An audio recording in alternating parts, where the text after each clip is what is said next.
বাঙালি খানায় সবাইকে স্বাগত জানাই। আপনারা তো অনেকভাবে হাতে মেখে মোলা মাছ রান্না করেছেন কাঁচা টমেটো দিয়ে। আমার মতন সহজ পদ্ধতিতে আপনিও শিখে নিতে পারবেন ছোট ছোট টিপস সহ। তবে আমি আজকে এখানে কিভাবে কম তেল মশলায় হাতে মেখে মোলা মাছ রান্না করলাম, চলুন সেটা একবার দেখে নেওয়া যাক ভিডিওর মাধ্যমে। আশা করছি আজকের ভিডিওটি আপনাদের ভালো লাগবে। সকল বন্ধুদের কাছে অনুরোধ করছি সম্পূর্ণ ভিডিওটি দেখার।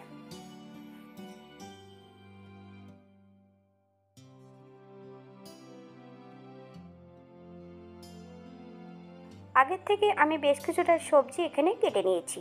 একটা বেগুনের অর্ধেক বড় সাইজের একটা পেঁয়াজ সরু সরু করে লম্বা করে কেটে নিয়েছি। বেশ কয়েকটা কাঁচা লঙ্কা ফালি দিয়ে রেখেছি। বেশ কিছুটা কাঁচা টমেটো আগের থেকে কেটে বেশ কষলিয়ে ভালো করে ধুয়ে নিয়েছি। মিডিয়াম সাইজের একটা আলু সরু সরু করে কেটে রেখেছি।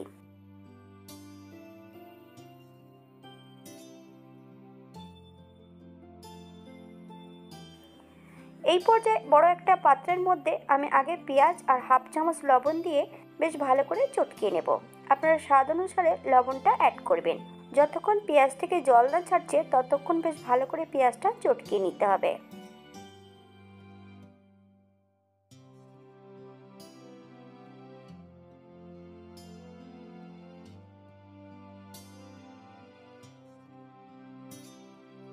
এই পর্যায়ে সম্পূর্ণ সবজিগুলো অ্যাড করতে হবে। হাফ চামচ লবণ, হাফ চামচ হলুদ গুঁড়ো,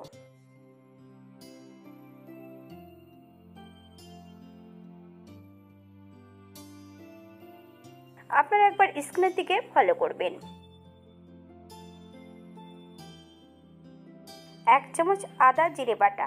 আপনারা যদি পছন্দ করেন তাহলে শুকনো লঙ্কা বাটাটাও অ্যাড করতে পারেন। 1 চামচ কাঁচা সর্ষের তেল, 1 চামচ কাশ্মীরি লঙ্কার গুঁড়ো। বেশ ভালো করে মেখে নেব। যে পাত্রে রান্না করব সে পাত্রের মধ্যে আমি অ্যাড করে নিয়েছি। বেশ কিছুটা মোলা মাছের মধ্যে আমি হাফ চামচ লবণ আর হাফ চামচ হলুদ গুঁড়ো বেশ ভালো করে লাগিয়ে নেব।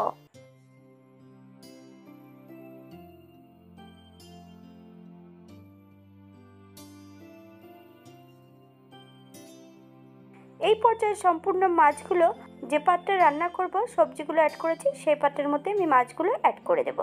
মশলা দেওয়া পাত্র থেকে সামান্য একটু জল অ্যাড করব। হাই ফ্লেমে 5 মিনিটের মতন প্রথমে আমি রান্না করে নেব। তারপর 10 থেকে 15 মিনিটের মতন একদম লো ফ্লেমে রান্না করে নিতে হবে।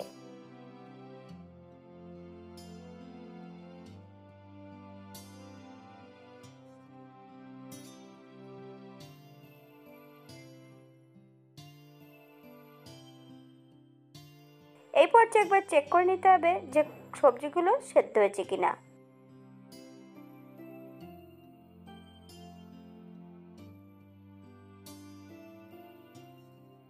বেশ কিছুটা ধনেপাতা কুচি, আপনারা যদি পছন্দ করেন তাহলে পরিমাণে বাড়িয়ে দিতে পারেন।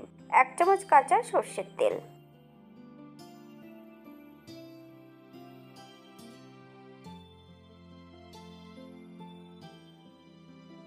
গ্যাসের ফ্লেমটা অফ করে দিয়ে 5 মিনিটের জন্য স্ট্যান্ডিং টাইম দেব। তারপর সার্ভ করব।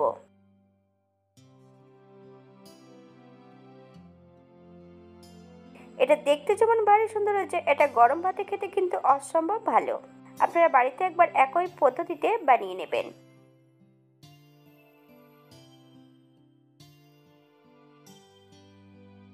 আমি এখানে রসুন কুচিটা অ্যাড করিনি, আপনারা যদি রসুনটা পছন্দ করেন তাহলে অ্যাড করতে পারেন।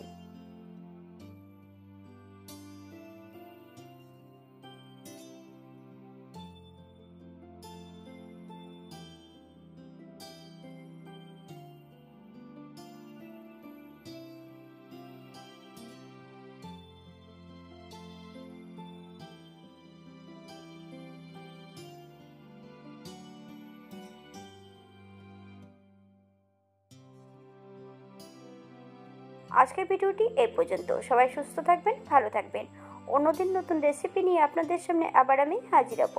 নতুন ও পুরনো সকল বন্ধুদের অসংখ্য ধন্যবাদ ভিডিওটি দেখার জন্য। হাতে যদি সময় থাকে তাহলে একটা লাইক, কমেন্ট, শেয়ার করবেন।